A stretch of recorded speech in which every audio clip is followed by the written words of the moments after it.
BRS सरबराह व साबिक chief minister KCR पर मौजूदा तेलंगाना के चीफ मिनिस्टर रेवंत रेड्डी की जानिब से किए गए तौहीन आमेज रिमार्क्स का साबिक रियासती वजीर व सिद्दीपेट से बीआरएस एमएलए हरीश राव ने सख्त जवाब दिया।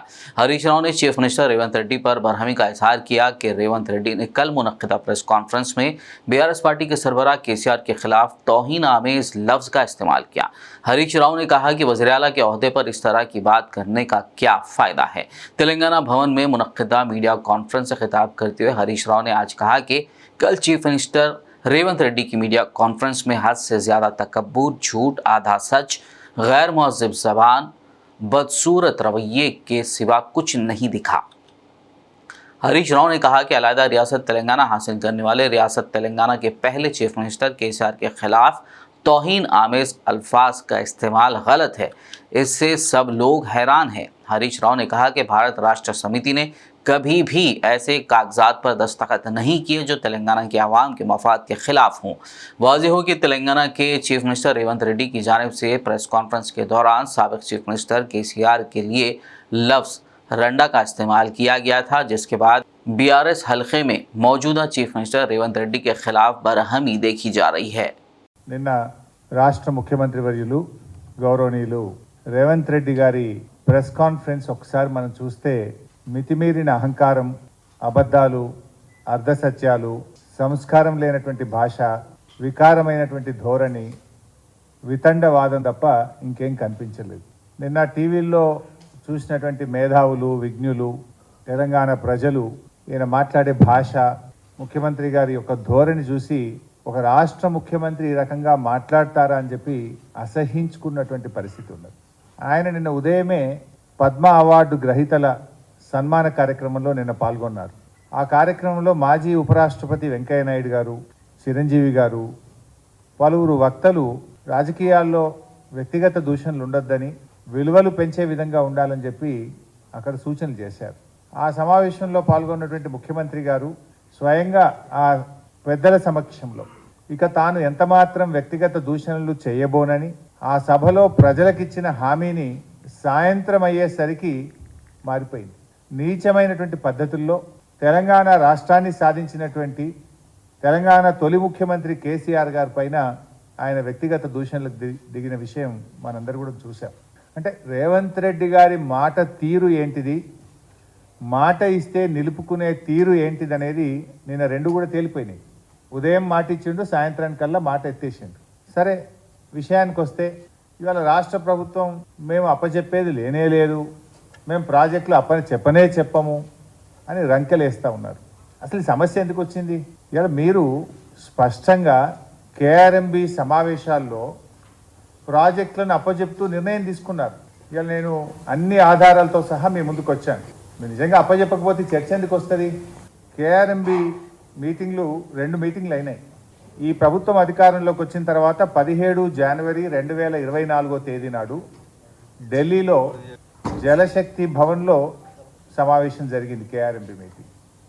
ఆ మీటింగ్ మినిట్స్ ఈరోజు నేను సొంతగా తయారు చేయలేదు, ఇది కేంద్ర ప్రభుత్వం విడుదల చేసిన మినిట్స్. ఇది కేంద్ర ప్రభుత్వం ఇచ్చిన మినిట్స్. ఆ మినిట్సే చదువుతా ఉన్నాను. ఆ మినిట్స్లో ఎంత స్పష్టంగా చెప్పారంటే, both the states and KRMB will discuss and finalize the protocols for handing over the Nagarjuna Sagar Dam and Srisailam Dam and all 15 prioritized component outlets to KRMB and come out with a concrete action plan in this regard within 7 days. 7 రోజుల్లోగా ఎలా అప్పచెప్పాలనేటువంటి ఒక action plan తయారు చేసుకొని మా ముందుకు వస్తారు. Both the states will hand over the 15 prioritized components outlets of Nagarjuna Sagar project and Srisailam project to KRMB within 1 month time period.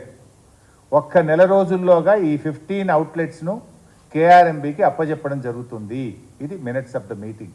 మూడవది, CRPF will keep a strict vigil on the dam site and will allow the engineers officials from government of AP and government of Telangana to enter the premises of Nagarjuna Sagar dam only after the permission of KRMB.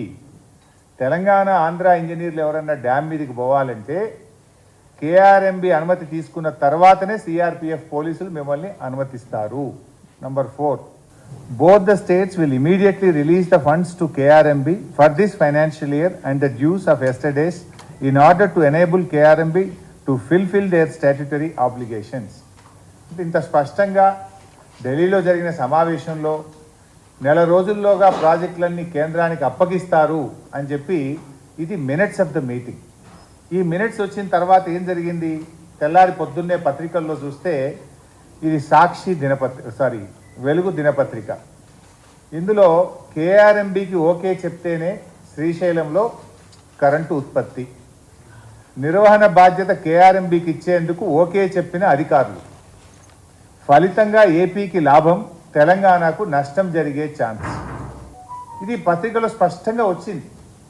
వచ్చిన మరుసటి రోజు 18వ తేదీ రాష్ట్ర ప్రభుత్వం ఏమైనా స్పందిస్తుందేమో నేను wait చేసిన. ప్రభుత్వం నుంచి ఖండన లేదు, స్పందన లేదు. అదేవిధంగా ఇంకొక దినపత్రిక సాక్షి దినపత్రిక, ఇది మరుసటి రోజు 18వ తేదీ కృష్ణా జలాల హక్కుల పరిరక్షణలో ఫలించిన సీఎం జగన్ కృషి, అంటే ఆంధ్రప్రదేశ్కు మేలైందని చెప్పి, జగన్ విజయవంతంగా ఆంధ్రప్రదేశ్కు లాభం చేసిండని చెప్పి సాక్షి దినపత్రిక రాసింది. నెలలోగా ఉమ్మడి ప్రాజెక్టులు కృష్ణా బోర్డు చేతికి. ఇది అన్ని ప్రముఖ పత్రికలు స్పష్టంగా రాసినాయి.